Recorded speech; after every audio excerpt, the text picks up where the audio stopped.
lo que es partir de un grupo de huesos que se encuentra en una barranca en Tacuarembó, reconstruir, mejorar la información de una especie y después saltar otro escalón y meterse con los elacantos de todo el mundo, básicamente. Porque lo que hicimos fue una revisión que nos llevó 2 años más o menos. Revisamos 400 millones de años de historia geológica de un grupo de peces que es muy diverso, que tiene más de 100 especies. Y lo que hoy en día es, reafirmamos la importancia evolutiva de los elacantos como grupo y del celacanto actual. Partimos de un fósil de Tacuarembó y terminamos hablando de un celacanto que vive hoy en el Océano Índico del otro lado del mundo y que está en peligro de extinción. Sí, el tercer trabajo va a contener una reconstrucción tridimensional de la cabeza, que la hemos hecho con tomografía computada en el Hospital de Clínicas, con apoyo de la unidad de imagenología de allá, de radiología quiero decir, y va a ser bastante llamativo. Seguramente porque hasta ahora no se ha hecho ninguna reconstrucción 3D del cráneo de un celacanto extinto.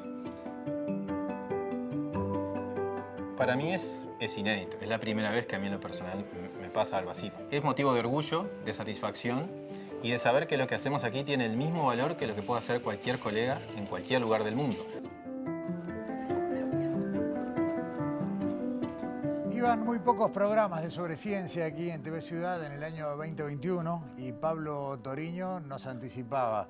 Vamos a estar trabajando y avanzando en esta reconstrucción 3D del cráneo del celacanto a partir de los restos recuperados en Tacuarembó.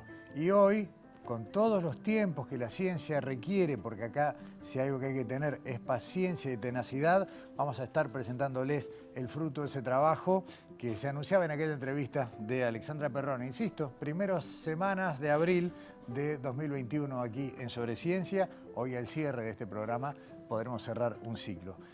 Como todo eso, mucho más contenido científico en nuestro programa de hoy y en el arranque, el salpicón de noticias, las más importantes de la ciencia de esta semana.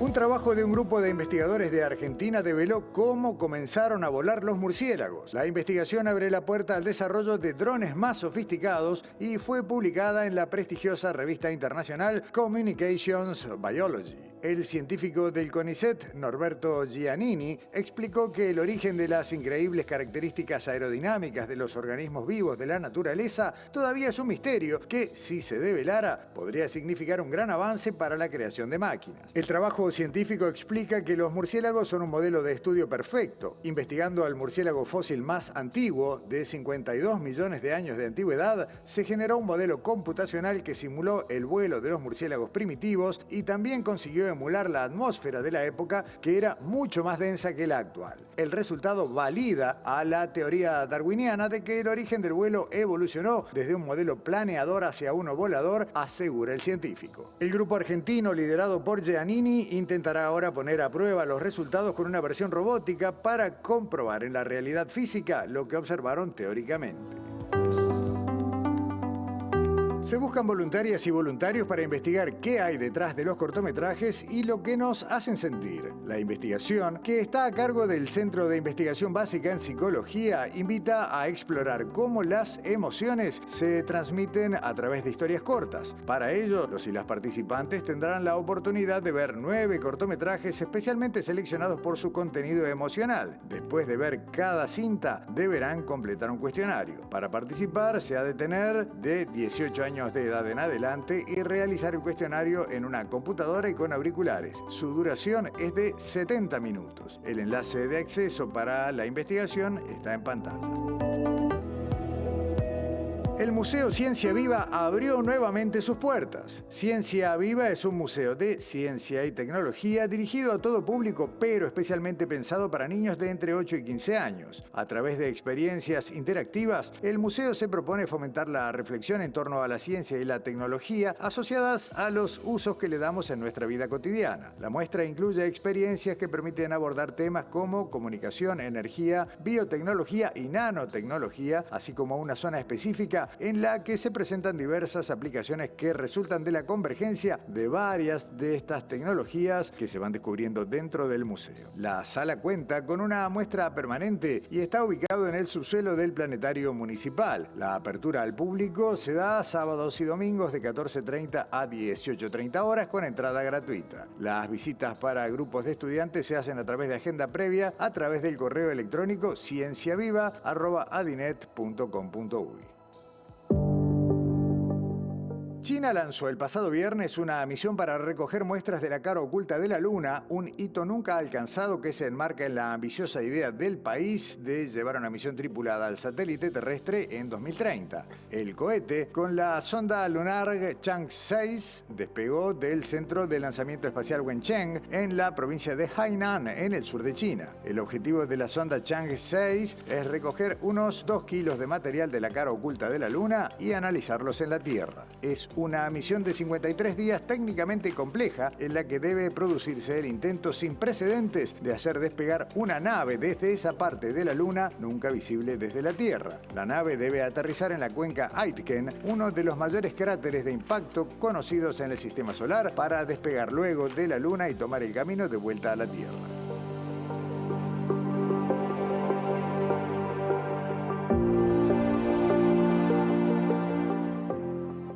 Hay noticias que siempre nos ponen a todas y todos de buen humor cuando las vemos.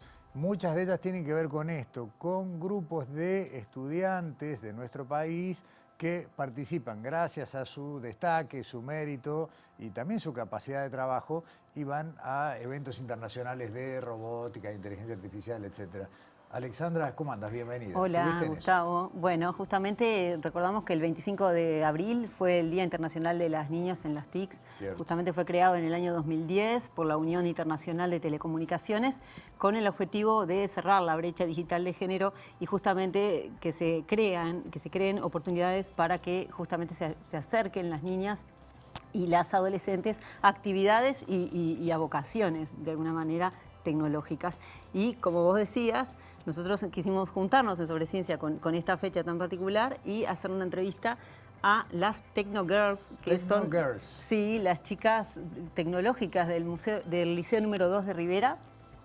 Ellas son Antonella Salvarrey, Débora Rodríguez, Manuela Laguna, Lua González y Ashley López. Y no hablo más, dejo que ellas se presenten en esta primera parte del informe.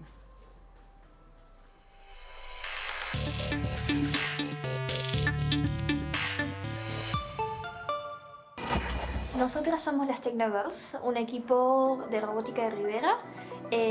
Nacimos el año pasado gracias a nuestro profesor Pablo Macedo, que nos unió como equipo y participamos en la categoría First Lego League FL Challenge. Acá en mi mano tengo el trofeo de la 10ª Olimpiada de Robótica, que la ganó las Techno Girls en segundo lugar en la categoría FLL. La categoría consiste en la pista, en el juego del robot. Con el robot se hace una carrera con otros equipos donde ese robot va a ir haciendo distintas misiones las cuales tiene que superar.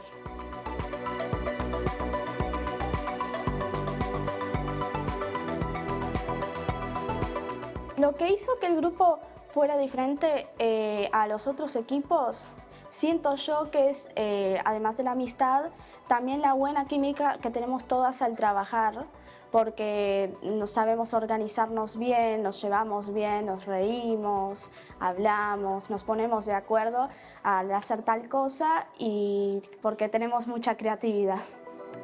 Nuestra robot se llama Ada, en honor a Ada Lovelace, que fue la primera programadora mujer del mundo. La consideramos una más del equipo. Somos entre todos un equipo y ella también es parte.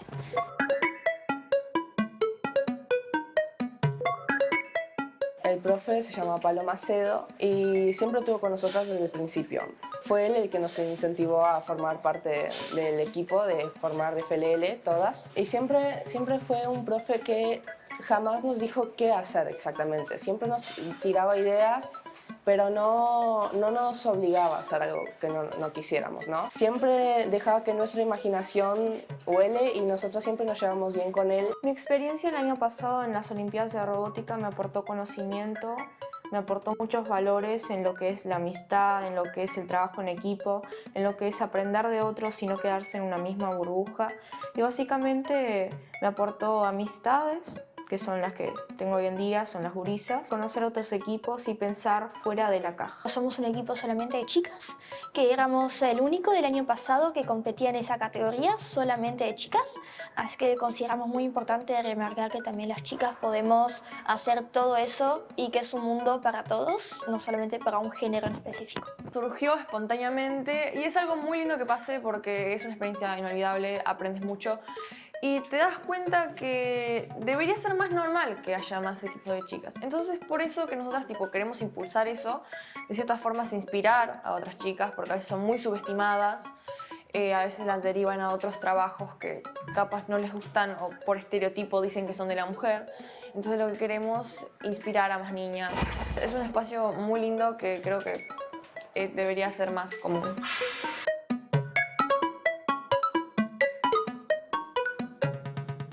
Y decías, Alexandra, que la próxima competencia es fuera de fronteras, ¿no? Sí, es en la primera semana de junio en el Open Massachusetts. Van a estar representando a Uruguay. Y bueno, ellos nombraban ahí al docente, ¿no? Al profesor Pablo Macedo. Y recordemos que los clubes de robótica son extracurriculares, claro. Son horas que se hacen aparte de las horas de curso, y ahí se ve el compromiso de los centros de estudio y de los profesores y los docentes que hacen esta tarea, ¿no? Sí, y los estudiantes que podrían estar en su casa haciendo cualquier cosa. Claro, pero bueno, están ellos también la inspiración, como contaban, claro, ellas. Y bueno, y ahora en la última parte del informe nos cuentan cuál era su proyecto, porque si recordamos en las Olimpiadas de Robótica, además de crear el robot y programarlo para que supere unos objetivos en la pista, ellas también tienen que identificar una problemática en su comunidad y buscarle una solución. Bueno, nos cuentan esto y nos cuentan también en la última parte del informe cómo se están preparando para este viaje. Gracias.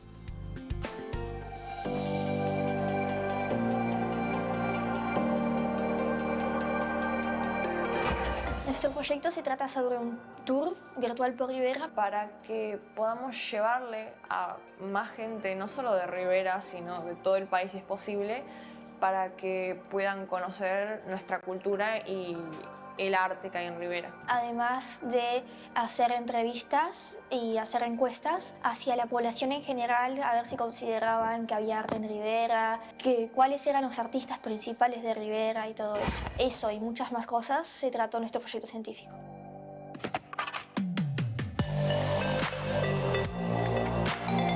Y ahora estamos implementando unas entrevistas que vamos a hacer con mujeres importantes. Por ejemplo, una de ellas fue una mujer la que hizo los diseños en piedra que están en todas las plazas, piedras blanco y negro. Fue una mujer que hizo, entonces nosotras queremos hacerles entrevistas y agregarlo al tour. El tour es una app, una aplicación. Ella consiste en poner varias diapositivas que van generando como con unas gafas de realidad virtual.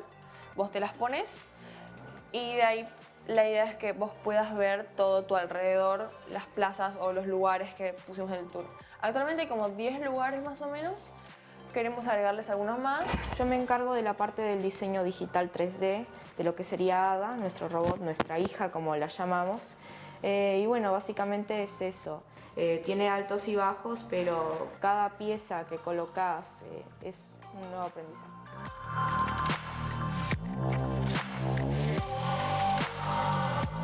Nosotras ahora, gracias a que ganamos el segundo lugar en las Olimpiadas de Montevideo, en la 10ª Olimpiada, nos vamos a Massachusetts el 1 de junio en Estados Unidos para representar a Uruguay en esta competencia que se llama el Open. Estamos muy contentas y muy orgullosas de lo que hemos logrado gracias a nuestro esfuerzo, ¿no? Para ir a Estados Unidos estamos trabajando bastante en varias áreas, tipo la más importante es la programación y la estructura de nuestro robot Ada, que la estamos trabajando a full, pero también el inglés, como allá se te exige, por así decirlo, que sepas inglés, al menos un básico. Entonces nosotras estamos intentando de incentivarnos a nosotras mismas a aprender más inglés. Mis expectativas respecto al viaje a Estados Unidos están bastante altas. Tengo expectativas de conocer a gente nueva, a conocer cultura culturas nuevas, ya que va a ir gente de varias partes del mundo. Tengo expectativas de conocer nuevas personas, de dar nuestro mejor con las gurisas. Y bueno, mi mayor expectativa es divertirnos y disfrutar ese momento. Yo diría que para las chicas y mujeres que quieren empezar con el mundo de la robótica y programación, que no se necesita ser un experto para programar o hacer robots, simplemente se aprende con el paso del tiempo y hay que divertirse y no hay vocaciones para un género u otro, sino es que son vocaciones, cualquiera la puede hacer, solamente hay que querer y ir nomás por lo que uno quiere.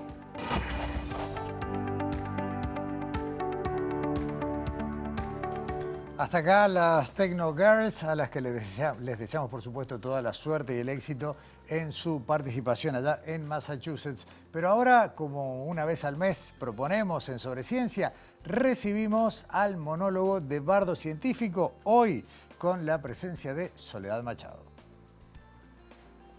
En los años 30, el uranio, con sus 92 protones, era el elemento más pesado que existía. Pero había varios grupos de investigadores que querían engordar el núcleo de uranio para convertirlo en elementos nuevos.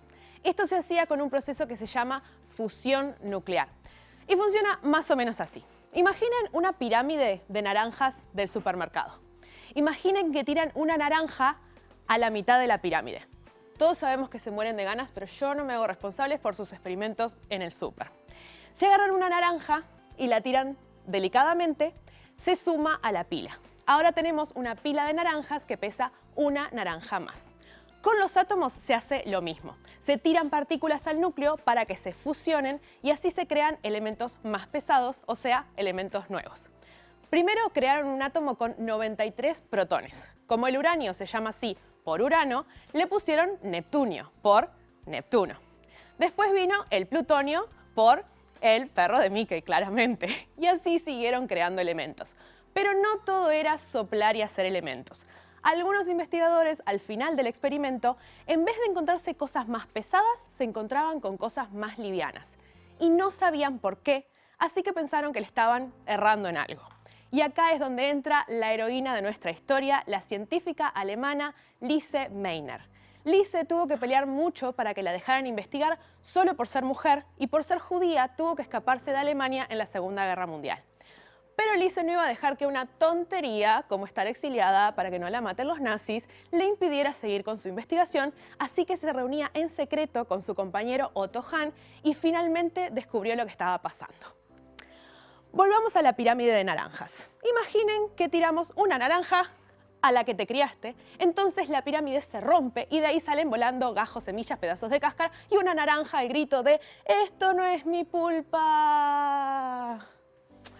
Eso era lo que estaba pasando con el uranio. En ciertas condiciones, en lugar de darse la fusión nuclear, se da el proceso contrario. En lugar de terminar con un átomo más pesado, el uranio se parte en dos átomos más livianos, liberando otras partículas muy chiquitas y mucha energía. Eso se llama fisión nuclear. Otto Hahn publicó sobre la fisión nuclear sin el nombre de Lise para no levantar la perdiz con los nazis y se ganó un premio Nobel.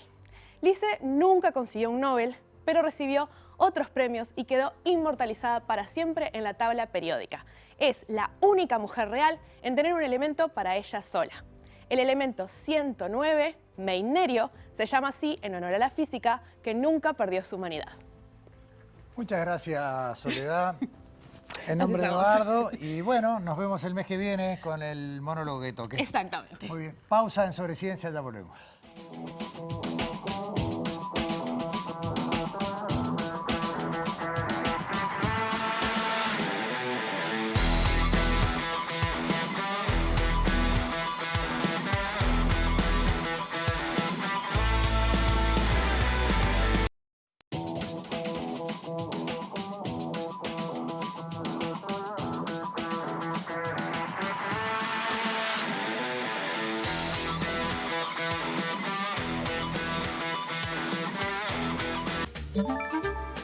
Presenta FENAPES.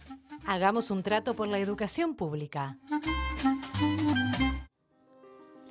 Daniela Hirschfeld, bienvenida a la edición de Sobre Ciencia. ¿Cómo estás? Bien, buenas Cumplimos noches. la profecía. El Nos programa vemos pasado en el futuro. ¿no? Dijimos nos vemos en el futuro. Exacto, eso sería en el futuro. Ahí Si está. ven el programa repetido, es mejor todavía. Bueno, hacía falta mucha energía para llegar hasta Sí, acá. sí, sí. Y por eso vamos a hablar de unas bebidas que se llaman energizantes, pero que en realidad que son cada vez más consumidas en los últimos años, pero en realidad vamos a hablar de la preocupación que están generando estas bebidas por el consumo que se está haciendo, que como todo, cuando es excesivo, siempre tiene una contraparte. Entonces, ¿por qué vamos a hablar específicamente de estas bebidas y no otras que seguramente tienen otras dificultades también asociadas al consumo excesivo? Porque la encuesta nacional de drogas realizada en el periodo 2018-21, que es la más reciente, mostró que es la sustancia que más creció entre adolescentes. El consumo de esta sustancia fue la que más creció en adolescentes. Vamos a ver la primera placa con las cifras que maneja esta encuesta. Pasó, por ejemplo, en el 2018 de 39% de los adolescentes que consumían esta sustancia, esta bebida, a 54% en el 21. O sea, en 3 años casi que duplicó este consumo. Después, por ejemplo, 72% de los adolescentes también la consumieron alguna vez. O sea, 72%. Es una cifra muy alta. Muy alta. A ver, 3/4 partes. De los adolescentes. Y 54% entre los menores incluso de 14 años. O sea, menores de 14 años, la mitad ya consumieron estas bebidas que de por sí son energizantes para un... Porque aparte se desconoce bastante, ¿no? Hay otras sustancias mucho más estudiadas, aún las que no son de venta libre. Y de esto realmente se sabe bastante poco. Exacto, y estas cifras revelan el alto consumo. Y la última de la encuesta es que 80% de los que la consumieron, todo entre adolescentes, lo consumió asociado con alcohol. Estas bebidas además son, bueno, ahora vamos a ver la siguiente placa, estas bebidas tienen un alto contenido de azúcar, entonces consumidas con alcohol se pierde la noción de la cantidad de alcohol que estamos tomando y entonces genera, por ejemplo, dice ahí una lata tiene el consumo recomendado es 25% y una lata en la próxima placa tiene el doble, o sea que es... O sea que deberías tomar media lata en un día para estar en el tope del consumo total diario. del consumo diario. Y después, en la siguiente placa, vamos a ver también que otro de los elementos es que tiene alto contenido de cafeína. Una lata equivale a 3 tazas de café, ¿no? Entonces imagínense esto en un adolescente. El doble de azúcar, 3 tazas de café todas juntas, alcohol en muchos de los casos, es un cóctel muy peligroso. Es un cóctel que preocupa y por eso vamos a hablar en este informe con Gastón Ares, que es responsable del Núcleo Interdisciplinario Alimentación y Bienestar e investigador de la Facultad de Medicina, que justamente estudia el comportamiento en el consumo de estas sustancias. Eso es lo que vamos a ver en esta primera parte del informe.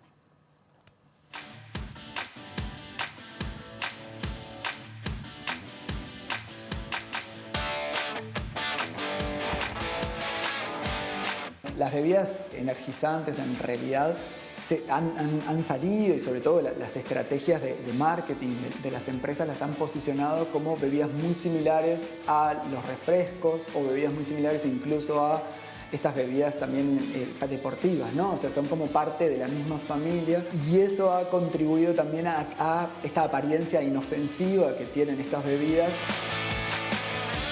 En particular, lo que preocupa de estas bebidas es, por un lado, el alto contenido de cafeína, que son dosis muy grandes, mayores a los de un café que normalmente tomamos, y además los contenidos de azúcar, que también son muy elevados. No hay en la evidencia un límite que vos digas, está perfecto, esto es exceso de cafeína, como tenemos actualmente, ¿no? Para estos símbolos que nos marcan exceso de grasa, exceso de azúcar. O sea, no hay un criterio muy definido, pero se considera que en una única ingesta son contenidos elevados si los comparamos con un café, por ejemplo.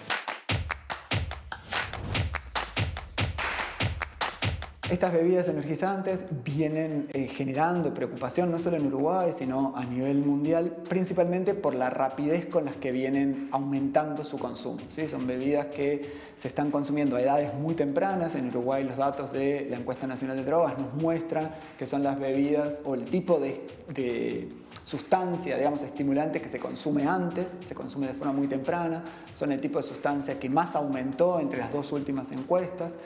Entonces eso genera preocupación. Hay evidencia, de vuelta, es evidencia emergente sobre cuáles son los efectos que pueden tener en la salud, pero se habla de problemas comportamentales, déficit de atención, en algunos casos taquicardia, problemas para dormir. Y también lo otro que genera preocupación es que suman, digamos, al consumo de azúcar, que ya viene siendo muy elevado en la población infantil y adolescente. Y otro de los motivos de preocupación asociado al consumo de estas bebidas energizantes tiene que ver con la forma de consumo, ¿sí? O sea, es muy común que estas bebidas se consuman junto con alcohol, y lo que la evidencia muestra es que digamos, disminuye los efectos, digamos, depresivos del alcohol, ¿no? Entonces, en realidad no te das cuenta cuánto alcohol tomaste porque tenés simultáneamente alcohol y la estimulación de la cafeína en el cuerpo, y por eso podrían asociarse a una ingesta mayor de alcohol, y ese es otro de los motivos de preocupación.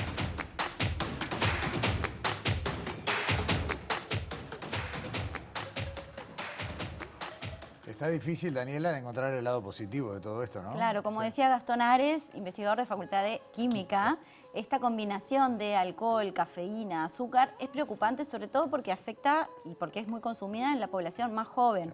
Entonces, bueno, lo que se preguntan ellos es cómo desestimular este consumo, ¿no? ¿Cómo son las estrategias para desestimular ese consumo? Esa fue la pregunta que se plantearon en este grupo de estudio para comprender por qué entonces los niños, en este caso los chicos, los adolescentes, consumen estas bebidas y encontrar estrategias que puedan hacer frente a eso. Eso es lo que nos cuenta en esta segunda parte del informe en qué consistió este trabajo. Muy bien.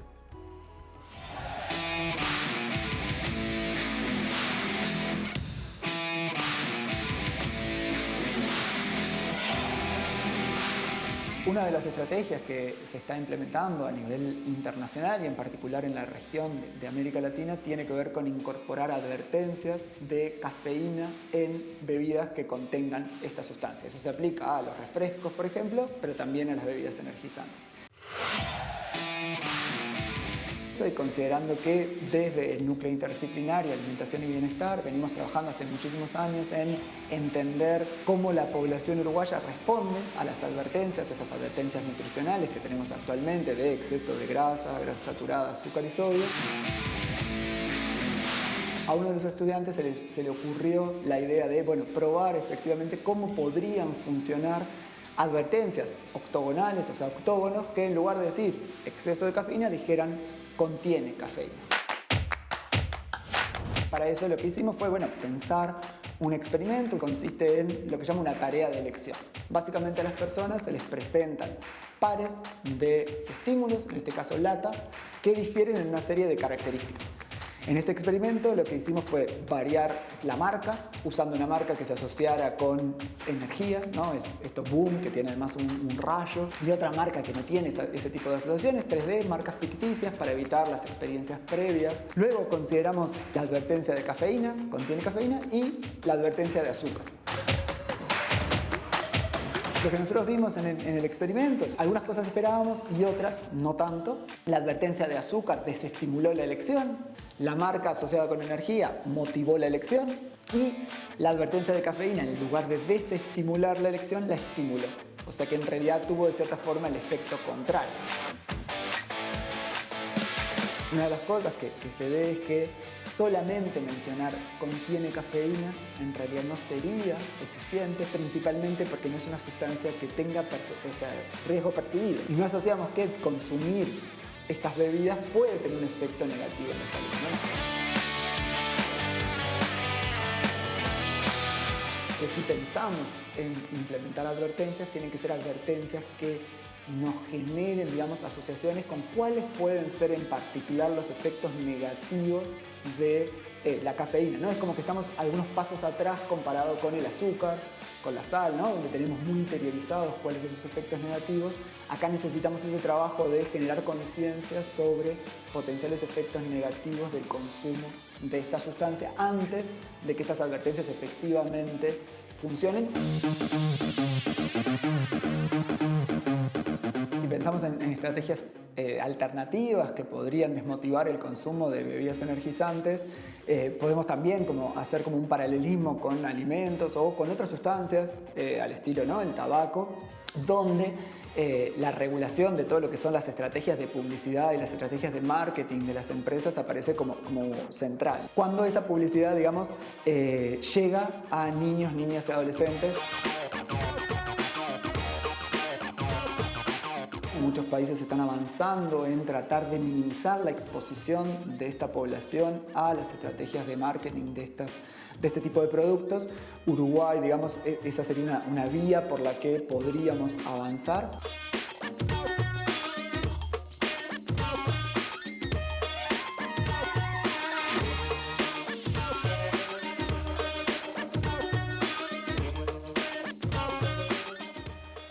Hoy vamos a hablar de libros. Vieron que arrancamos el programa hablando de un fósil de 100 y tantos de millones de años encontrado en Tacuarembó. Bueno, antes de entrar a hablar del celacanto, vamos a hablar de fósiles en general, fósiles de Uruguay, pero en general. ¿Por qué? Bueno, porque vamos a recibir en estudios, mientras voy mostrando, a los autores de este libro, en texto y en ilustración, Dinosaurios y otra fauna fósil de Uruguay.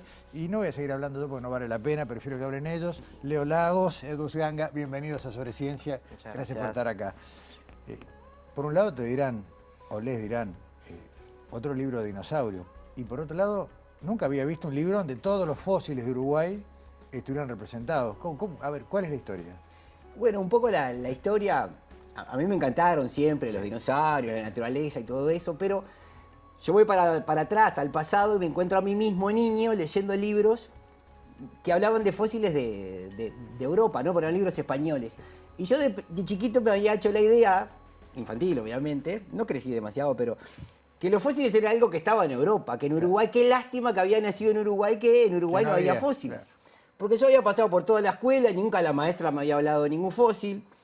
Pasé con mi familia, pero se ve que nunca entré al Museo Nacional de Historia Natural, ni a ninguno de los museos que hay en Colonia, ni a ningún lado. Y yo tenía esa idea, ¿no? Y a medida que fui creciendo, la vida me fue cacheteando de diversas maneras, por ejemplo en este canal, en un lugar de ellos, y me fue acercando de nuevo a la ciencia hasta que, gracias al programa Superhéroes de la Física que hicimos con Ernesto Blanco, empezamos a tener un contacto habitual con Andrés Rinderknecht, que era el paleontólogo del Museo Nacional de Historia Natural. Y ahí recuerdo con claridad el momento en que mi fascinación por la paleontología nació, porque él me dijo, imagínate, hace 13.000 años, los pobladores de este territorio, si hubiera pasado caminando por atrás una especie de elefante, ni siquiera hubieran torcido la cabeza porque estaban acostumbrados a ver. Yo en ese momento no sabía que el elefante era el mastodonte Notiomaston platensis, no sabía nada de eso, pero lo que sí sabía es que si una maestra me hubiera dicho eso, yo no me hubiera tenido que sacar de la clase porque me hubiera excitado tanto de empezar la escena. Claro. Y bueno, es eso, contar el patrimonio fósil de Uruguay es incentivar a la curiosidad por el mundo natural pasado, y interesarse por el mundo natural pasado es interesarse por la diversidad del presente y los daños que le estamos ocasionando comprometiendo la diversidad futura. Entonces, esa es un poco la historia. Es el libro que me hubiera gustado leer cuando yo era niño. ¿Y te hubiera gustado con los dibujos de Edu? Bueno, compromiso. Los dibujos de Edu son la razón de por qué el libro es un objeto bello y atractivo. Edu, si hay algún molde en todo esto, no se parece a lo que dibujaste. Si hay algo real en lo que referenciarte, son huesos de restos que siempre son incompletos, forzosamente. ¿Cuál es el ejercicio de un ilustrador para ir a algo que no existe, pero que tiene que ser fiel a la realidad? Mucha observación de otras referencias, de otros artistas que ya estuvieron trabajando o haciendo algo similar. La comparación con animales cercanos que conocemos para poder observar y comparar. Y sobre todo, de mi parte, mucha consulta, mucha pregunta. Cada vez que me viene una duda del color, de la textura, de un detalle, de un gesto, siempre, bueno, mi contacto con Leo en este caso y directamente a los paleontólogos, ¿no? Y a los paleontólogas para poder sacarnos esas, no sé, dudas o lo que podamos llegar a acercarnos. Eso está bueno. Y mientras hablamos voy a buscar, porque ustedes hicieron, está todo ilustrado, creo que no hay una sola foto en el libro, es toda ilustración de punta a punta. Sí. Y hay una galería de, vos las nombraste, paleontólogas y paleontólogos de Uruguay, que la voy a encontrar mientras hablamos, y que no solamente preguntarle a Leo, o sea, son todos muy accesibles, ¿no? Gente macanuda, eso está bueno también. Sí, está buenísimo. Y es fácil, en mi caso, facilita muchísimo el trabajo. Sí, sí, tal cual. Es que el libro, más que hablar de los fósiles o de los animales, que habla obviamente de todo eso, también es contar la historia que hay detrás, la historia científica, la historia de investigación, porque sin un paleontólogo, sin una paleontóloga, un fósil es un pedazo de hueso que fue sustituyendo materiales por minerales y es una piedra, no nos dice nada. Para llegar a fascinarnos con lo que pudo haber sido ese bicho, precisamos investigación, precisamos conocimiento y precisamos curiosidad. Hay que contar una historia. Hay que contar una historia y es una labor detectivesca, por eso los paleodetectives. Esto sale de ese programa que habíamos hecho sobre paleontología en Uruguay, que era Paleodetectives. Los paleontólogos y las paleontólogas quieren traer a la vida esos animales que ya no están, y Edu también lo hace con la imagen, ¿no? Pero hay que contar eso, que sin gente que investiga, un fósil es casi una piedrita. Sí. Y eso también es una alegoría de lo que significa la ciencia para otro montón de cosas en la vida. ¿Qué trajiste? Porque trajiste unos fósiles, además. Sí, estas son cosas que a partir de que uno se empieza a interesar, empieza a descubrir cosas. Y estos son fósiles que aparecen en todas las playas. No sé si todas, pero la gran mayoría de las playas del Uruguay, por ejemplo, la costa de Rocha, son muy habituales. Yo debo haber pisado 500.000 veces una de estas cositas y no me hubiera imaginado que es un fragmento de hueso de un animal de la megafauna. Probablemente es muy difícil determinar, cuando es tan pequeño es muy difícil saberlo. Pero esto para una persona, para el niño que yo fui o para una niña que quiere ir a la playa, es una prueba de muchísimas cosas. Primero, que hubo otros bichos que estuvieron antes que nosotros. Tal vez algún día nosotros terminemos siendo esto. Es una prueba de que la teoría de la evolución está sustentada en evidencia, que uno puede... Para el que tenga duda de que Darwin estaba en lo acertado, este animal ya no existe, se extinguió. Pero a la vez es esa conexión con el mundo que nos rodea y es una invitación a curiosear, a mirar de otra forma lo que tenés alrededor. Antes de preguntar una cosa, Edu, voy a seguir con algo que dijiste al arranque.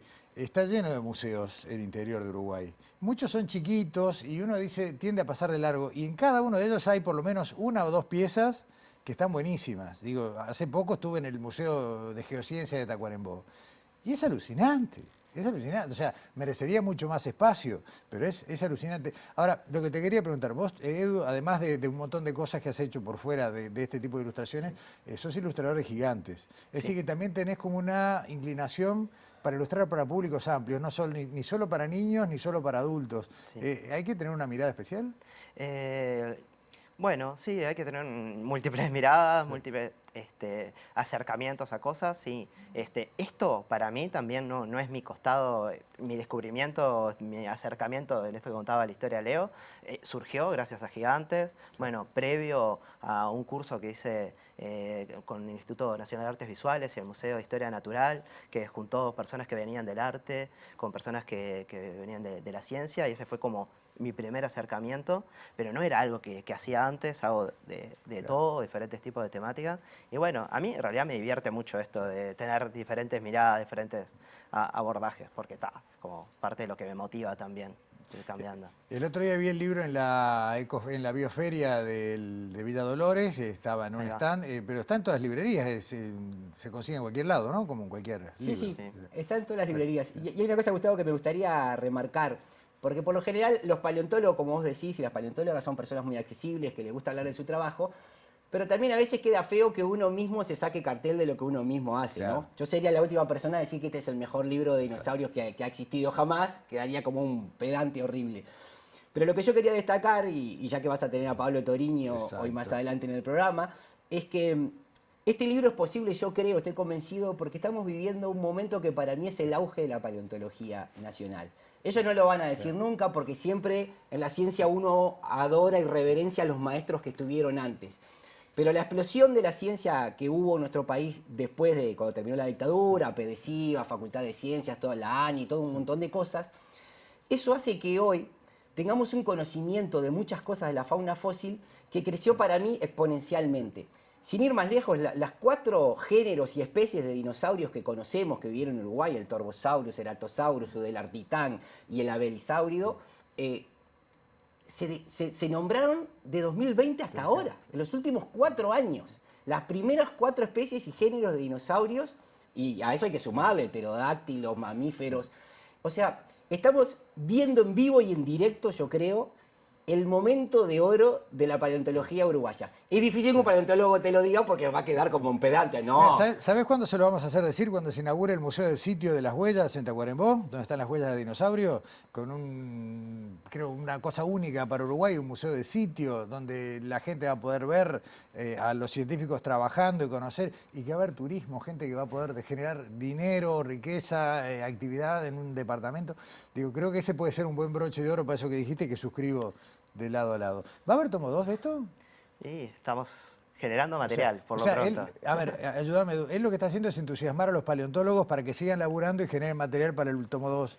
Y ya en realidad, como esto se acompaña con gigantes también, hay material ya desarrollado en gigantes que... Sí, ya hay material para un tomo 2. Y lo bueno que es, yo siempre también bromeo, me acuerdo de una nota que hicimos, no me acuerdo si fue con Pablo Toriño o con qué bicho y con qué paleontólogo, que hay un chiste que le encantaba decir a Eduardo D'Angelo, ¿no? Es que hay de nuevo viejo. Claro.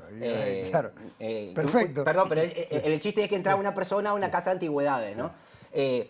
Y la paleontología es eso, es siempre, a pesar de que el pasado es finito, empieza y termina, es infinito lo que podemos preguntarle y lo que podemos ir sabiendo. Todos los días aparece algo nuevo, no todos los días, pero la posibilidad está. Entonces, va a haber muchos más tomos si la gente nos acompaña, si la editorial nos acompaña, pero lo que es seguro es que va a haber muchos más descubrimientos.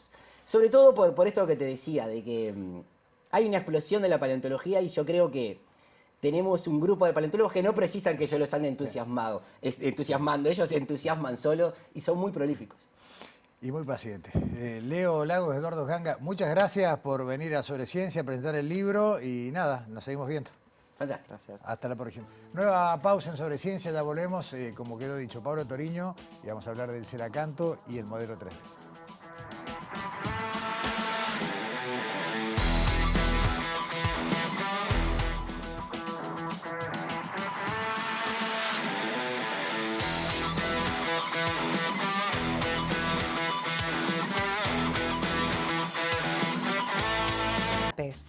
Hagamos un trato por la educación pública.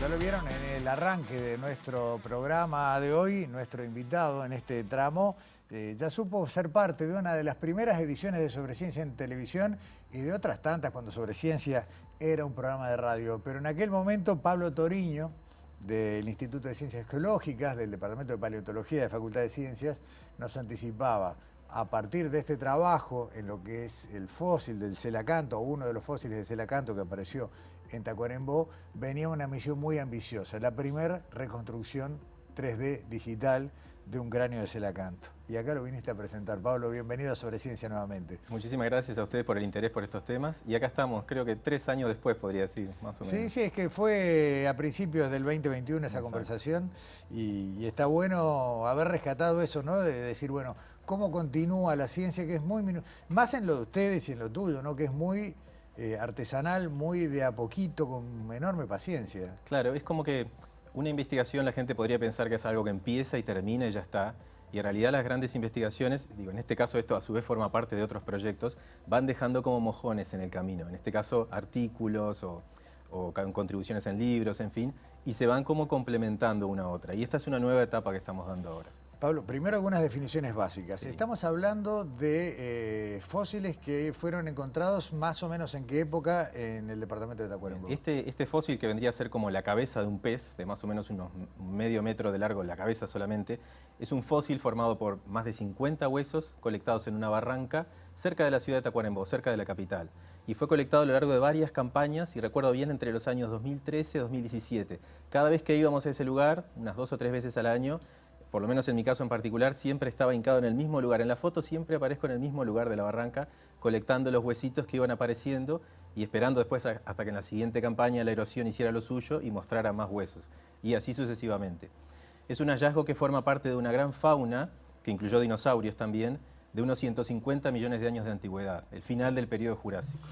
Y estamos hablando de un pez que tiene una particularidad que lo hace prácticamente único, haberse mantenido dentro de la fauna viviente de la Tierra a lo largo de un periodo de 400 millones de años. Exactamente. Los peces celacantos surgieron hace unos 400 millones de años y hoy en día existen solamente con 2 especies en el Océano Índico, pero tienen la particularidad de que primero se conocieron como fósiles, durante 1830, más o menos por esa época. Y después, recién en el siglo XX, en 1938, se descubre el primer celacanto vivo en la costa oriental de África. Y después, en el año 2000, aproximadamente, la segunda especie de celacanto en Indonesia. Es un ejemplar, o sea, es un grupo de peces rarísimos que llamamos fósiles vivientes, entre comillas, por esa particularidad. Aparte, no evolucionaron, o sea, creo, a ver, corregime si me equivoco, cambiaron de tamaño. Eran más grandes, los restos fósiles que tenemos hablan de peces más grandes. Exacto. Pero después, ¿la especie es la misma? Han evolucionado, sí. En realidad la especie actual no es, por ejemplo, exactamente la misma que tenemos en Tacuarembó, ¿verdad? Forman especies e incluso géneros diferentes, e incluso parten de familias diferentes. Los celacantos fueron muy diversos en el pasado, llegaron a tener más de 100 especies que fueron sucediéndose en el tiempo, algunas originándose, otras extinguiéndose, hasta llegar al día de hoy, con la particularidad de que hace 70 millones de años se corta abruptamente el registro fósil de los celacantos, más o menos con la extinción de los dinosaurios. Y de ahí en adelante no tenemos un solo fósil de celacanto. Es como que aparecen de golpe hoy en día en el Océano Índico. Tuvieron 70 millones de años escondidos. Escondidos de los paleontólogos por lo menos, o escondidos de las ciencias. Quizás el día de mañana podamos encontrar fósiles que nos ayuden a llenar ese vacío, pero de momento no. Fueron muy diversos y hoy en día solamente quedan 2 especies, que eso pasa con algunos grupos también, de otros peces. Lo que apareció en Tacuarembó corresponde al Mausonia giga. Exacto. Que define dentro de los celacantos de los más grandes. Dentro de los celacantos es uno de los más grandes. Nuestro ejemplar, según las estimaciones que hacemos, tendría 1,40 m, 1,50 m, que es chico en realidad, porque Mausonia gigas posiblemente llegaba a tener 5 o 6 metros de longitud, según otros hallazgos que se han dado en África y en Brasil, por ejemplo, ¿verdad? Mientras le pido a los compañeros que están en control que empecemos a ver imágenes de lo que son la reconstrucción 3D y los trabajos, quiero detenerme en algo que vos dijiste al pasar. Hablaste de esto forma parte de un trabajo más grande, porque es un trabajo internacional. Exacto. O sea, los celacantos los han ido uniendo a ustedes y esto te ha permitido trabajar con gente de Estados Unidos, con gente de Europa. Estuviste en Indonesia hace un tiempo, el anteaño, si mal no recuerdo, siempre detrás de las pistas de celacanto. Siempre siguiendo las huellas, sí, porque es un grupo que fue muy diverso, estuvo prácticamente vivido en todos los continentes, los celacantos como grupo. Entonces hoy en día tenemos que juntarnos paleontólogos de varios países, de varias regiones del mundo, si queremos lograr entender la evolución del grupo como un todo. Cada uno desde su región, desde su lugar del mundo, puede dar un aporte, pero todos juntos vamos con mucho más fuerza.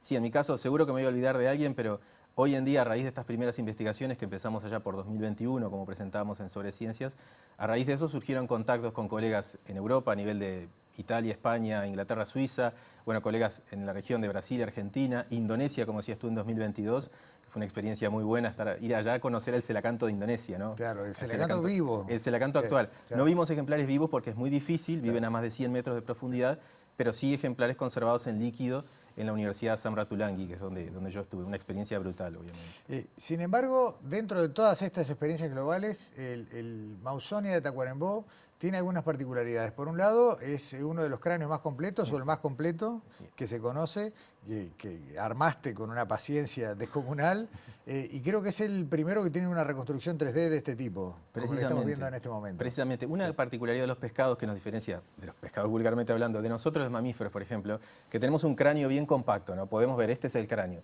Pero en los peces, en realidad, el cráneo está formado por muchísimas partes móviles, y los huesos están unidos por cartílago.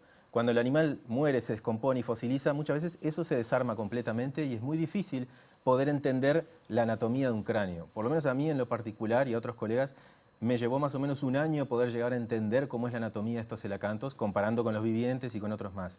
Entonces el desafío es, una vez que uno logra entender en su cabeza cómo es la anatomía tridimensional de este celacanto, cómo la podemos sacar de nuestra cabeza y poder mostrársela a otros colegas y en este caso al público también.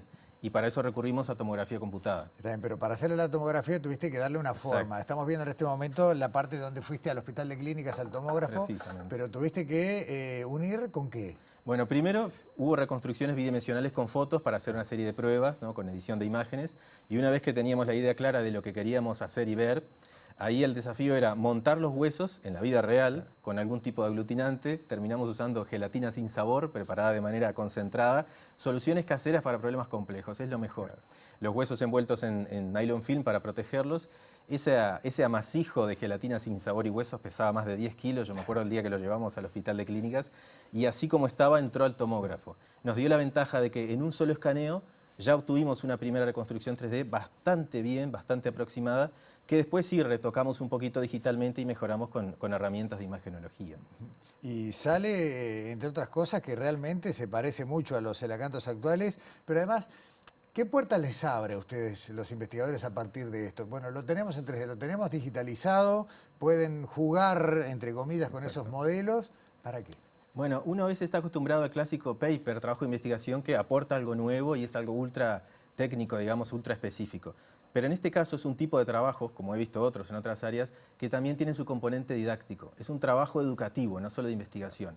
Es ayudar a otros colegas a nivel del mundo que no pasen por este proceso de estar un año y medio estudiando cómo es la anatomía de sus celacantos cuando tienen un modelo tridimensional que puede ser de gran ayuda para saber cómo se ubican los huesos, dónde se ubican, e incluso si tengo un hueso suelto, como contaba Leo Lago recién, encuentro un huesito, en este caso pone el celacanto, y quiero saber más o menos qué lugar ocupaba en la cabeza. Bueno, tengo un modelo tridimensional que si bien no está al 100% completo, pero está, digamos, bastante bien completo, puede ser de gran ayuda a facilitar ese trabajo a otros colegas y otros estudiantes de posgrado también.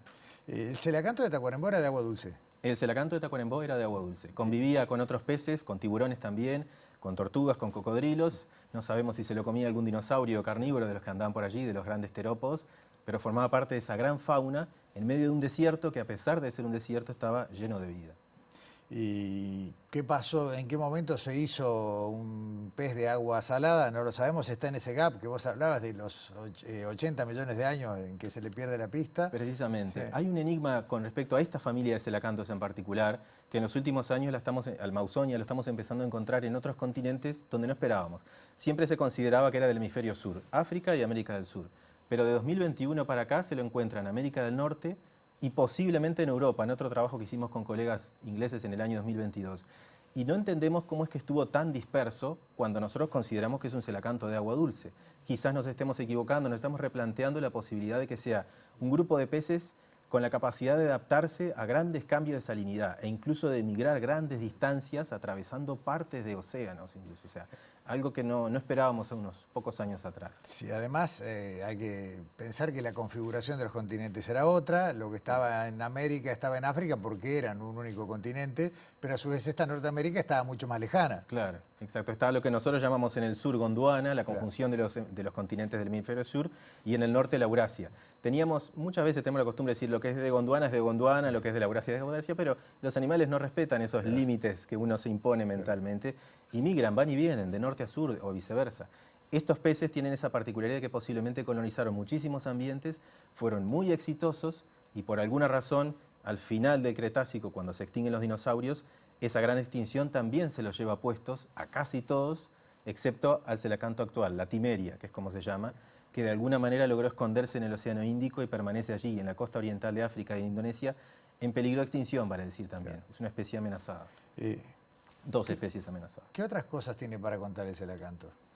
Bueno, ahora esto cierra una primera etapa, esta trilogía de trabajos que realizamos en estos últimos años, y vamos a pasar de lo que es lo descriptivo, lo anatómico, a lo más interpretativo. Ya vamos a entrar en estudios ecológicos de la dentición, estudios con microscopía electrónica, estudios isotópicos probablemente también, para entender el tipo de dieta que podía tener estos peces. Y también usando herramientas de imagenología, de tomografía computada, y comparando con varios huesos de celacanto de distintos tamaños que tenemos de la misma barranca, comparar lo que es la neuroanatomía, poder reconstruir los canales nerviosos que corren por dentro de los huesos y entender cómo se desarrollan a lo largo del crecimiento de estos peces y compararlo con el celacanto actual. Todo para entender lo que llamamos la paleobiología de un organismo, ¿no? La barranca no existe más, ¿no? La barranca tal como la conocimos no existe más prácticamente. Es una barranca donde se explotaba arena para trabajo de obra y en determinado momento cerró la cantera, o sea, todo el límite fosilífero diríamos que en parte desapareció y en parte quedó sepultado, Pero hay un proyecto de reactivación, es un proyecto estudiantil llevado adelante por Matías Soto, un colega que trabaja con dinosaurios. La idea de poder, con excavadoras, tratar de llegar nuevamente a los niveles fosilíferos y por lo menos recuperar una parte, aunque sea, ¿verdad? Es una riqueza tremenda. Y simplemente antes de despedirte, Pablo, tu otra gran criatura de este tiempo, que es lo mencionamos hace un rato, el Museo del Sitio de las Huellas de Dinosaurio, allí cerca de la ciudad de Tacuarembó, avanza muy firmemente y tendrá seguramente una apertura este año. Una gran criatura colectiva, hay que decir, Sí, que involucra a un enorme grupo de profesionales, no solo paleontólogos, museólogos, operadores turísticos, diseñadores gráficos, y me quedo corto también, arquitectos, ni que hablar. Es un proyecto que viene hace largos años, que está dando su fruto, ya está la infraestructura construida, estamos en la etapa de instalación de cartelería, de excavación de las huellas, que estamos yendo una vez al mes a Tacuarembó, y esperamos que para la segunda mitad del año en algún momento podamos comunicarles, a ustedes por supuesto, a todos los medios, la inauguración de ese museo de sitio. Que igual se puede ir, está al lado de una carretera, al lado de la carretera 26, a 15 kilómetros más o menos de la ciudad de Tacuarembó. Está a unos 20-25 kilómetros de Tacuarembó, kilómetro 262-500 sobre la ruta 26. Y sí, la gente lo puede visitar, si bien hoy en día puntualmente todavía no está la cartelería, pero en breve llega, y no todas las huellas están preparadas, sino que vamos paso a paso, como los dinosaurios, preparándolas. Hoy se ven cosas. Exacto. Dentro de poco se va a ver todo Mucho más. como ustedes lo pensaron y lo previeron. Pablo, el presente de Ística Obsequios para los invitados de Sobre Ciencia. Bueno, muchísimas gracias. El agradecimiento, como siempre. Y nada, nos veremos en Tacuarembó o acá en cualquier momento, porque creo que tiene razón lo que dijo Leo Lagos más temprano. Hay un momento muy lindo de la paleontología en Uruguay, tal vez el mejor desde que se desarrolla la disciplina, y hay que disfrutarlo. Hay muchísimos colegas trabajando, hay una nueva generación, yo ya soy casi veterano en realidad, pero hay gurises que vienen detrás, gente trabajando con todo tipo de fósiles, y bueno, la realidad es que somos mucho más paleontólogos que hace 20 años atrás, y eso se refleja también en esa explosión de bibliografía. Así que nos vemos en Tacuarembó. Exactamente. Pablo Toriño, muchas gracias por acompañarnos. Gracias. Cerramos Sobre Ciencia por hoy, los esperamos aquí en TV Ciudad, como siempre, la semana que viene.